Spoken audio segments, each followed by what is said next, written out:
to say that I knew very closely Jeremy, it will be not exactly true.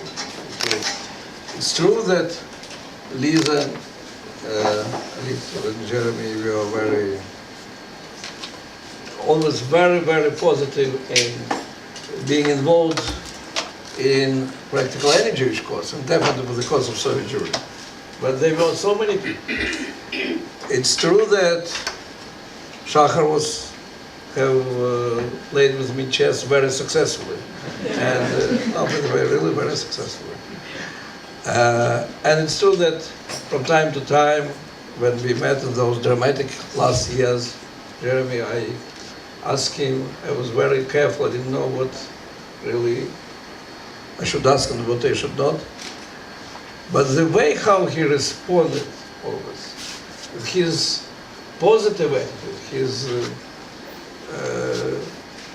optimism, even not about his personal situation, but his optimism about life in general, that was something very, very familiar.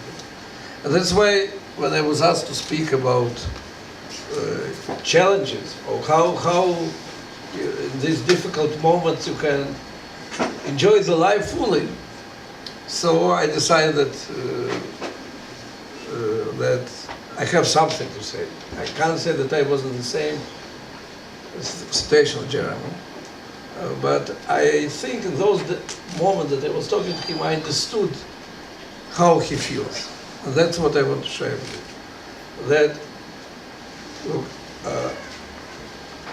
I had two lives, in fact. My first life was the life of a loyal Soviet Jew who tries to be a successful scientist. And that was the life without any identity, without any knowledge about anything what could connect you to the history of your people, to your people.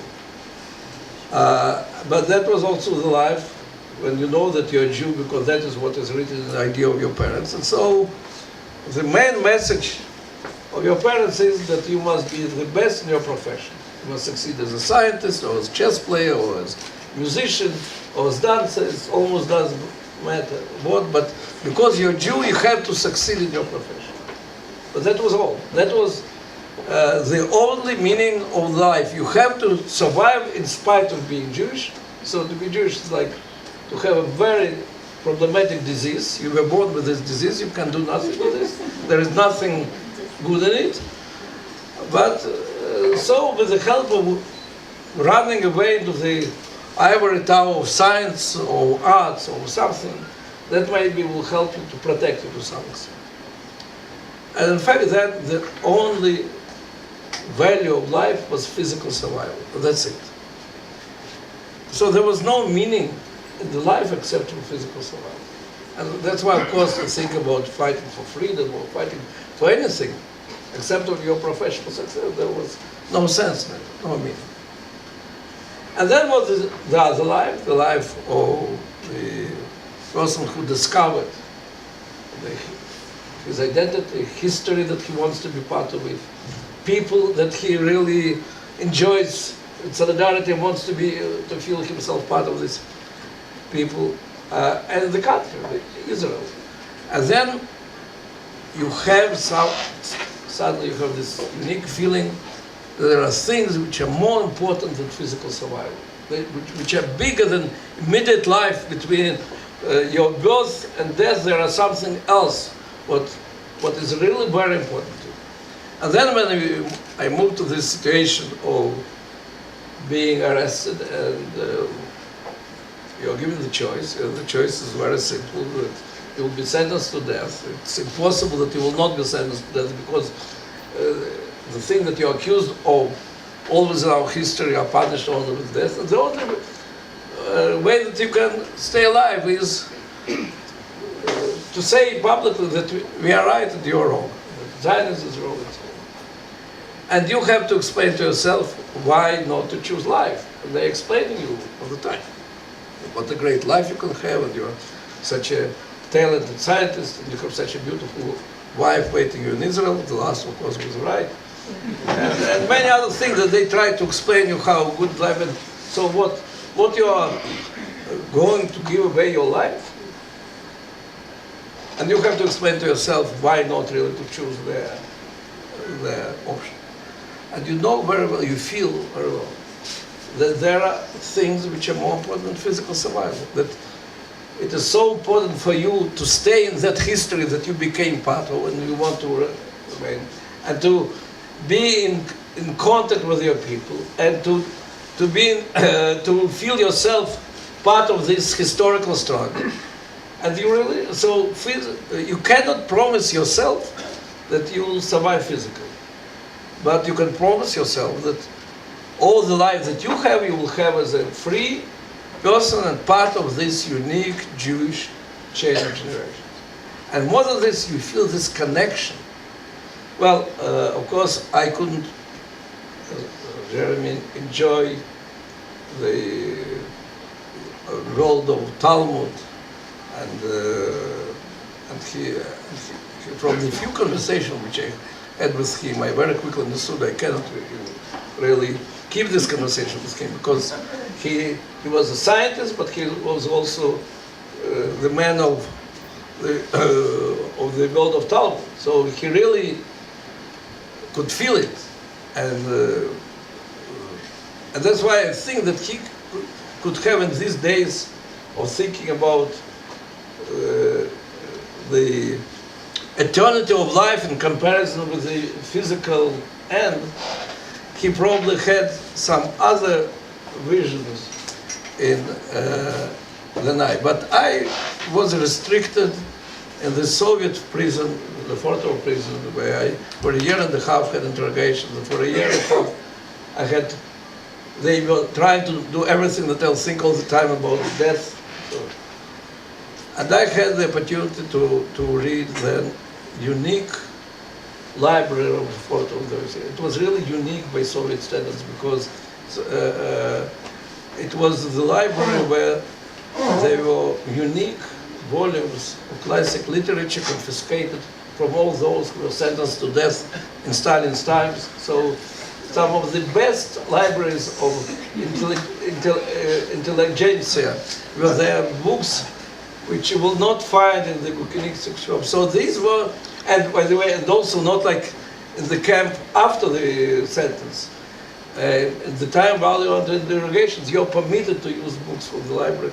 So from the point of classic reading, it was the best times in my life, where I could read with a lot, not simply these were unique books, but they were books with the best academical comments of the people who were long ago sentenced to death, and but their comments were invaluable. So I could read the classics of Aristophanes, of Homerus, of Virgilius, of Cervantes, or Gargantuan Pantagruel was a great book for me then, and many, Rabelais and many others. And suddenly you start seeing how all these people, not all these, but Antigona or Don Quixote or any others, they were really fighting for their inner freedom. And you start feel and these people were insisting that there are things more important than death, more important than life, than physical survival. And suddenly you feel that you're part of this world of people for whom physical survival is not the highest value, but the context of life is the highest value. And I have to say that here you really feel how Antigona or Don Quixote, how to say in Hebrew? Don Quixote, and many other, Edip. Well, I can give you many images of people who in different forms were telling that there are values which are more important than physical survival. And so they were like coming to you and strengthening you in your feeling that you have all the time to feel that you are living the life of a free person. You're connected in this big, long chain of people from the past to the future, and everything what you'll do will contribute, whether this chain will continue or not. So on every word that you're saying to KGB, a lot depends what will happen in the future also. And well, of course, KGB didn't really realize. They tried to isolate me from all the world, but the fact that they permitted me free access to these people who lived for 1,000 years as free people, they were giving me such a strong message of encouragement. That was a big mistake. And of course, and then when later I had an opportunity to get access to a psalm book, which was sent to me, and after many attempts to understand this, the first phrase which I understood from psalm book was in Hebrew, that Gam Kilech B'Gates Raki Atay Madin, when I go through the valley of death, I will fear no evil. Thou you are with me, and who is you, who is thou, whether it is Avitali, whether it is King David, or whether it is the people of Israel who are celebrating Yom Haledet of my wife with her, and or whether it is Kadosh Baruch Hu himself. It was all together. You couldn't separate it. It all came to strengthen. So it is extremely very powerful feeling, and then you know that what is the real meaning of life. And I have to say that that's probably that's probably how Jeremy lived in the last years. I think that with this feeling that, of course, it's very important to go through all these treatments, and maybe there will be hope. But I'm sure that he knew that his life can be finished any day. But there are things which are more important. That he moved his life from New York, whatever, Riverdale, where he lived, whatever. Whatever. Well, anyway, if Ivy was his friend, so it was good neighborhood. And to Jerusalem, and to think only, I'm sure that then he was feeling what a circle he closed of hundreds of, if not thousands, years of people who his predecessors who left the land of Israel. And he has this unique role of bringing his family back to the land of Israel. And he is the scientist, and he is the man who's studying and learning until the last, I think, days probably. I remember for sure until the last months he was learning, and and I'm sure that he felt this connection with the past and with the future, and that he brings his children to this chain in such a way that many of those who were before him could only dream to do it. And that's why, as I felt very strongly, at some moment, it really doesn't matter how long is your life physically. Because after all, okay, you lived 30 years or 80 years, well, you say, big difference, of course, with every year, everything, it's a big difference. But only think for a moment from the point of view of those of your children or your grandchildren. Do you remember exactly whether your great-grandfather lived 35 years or 80 years? But if that is your great-grandfather who brought you to the land of Israel, who made sure that you and your children will be part of this chain, of course you will remember. Of course that is something very meaningful. So the quality, the meaning, the depth of life at some moment is so much more important than the physical length. And the one who went through this feeling and know how, I'm sure that was this feeling, and that what gave him an opportunity to live every day to its fullest, and to feel every day, I think, pride for what he did to his family and to what his family does to him, and what we all together are doing to our people. Yeh Zichro Baruch.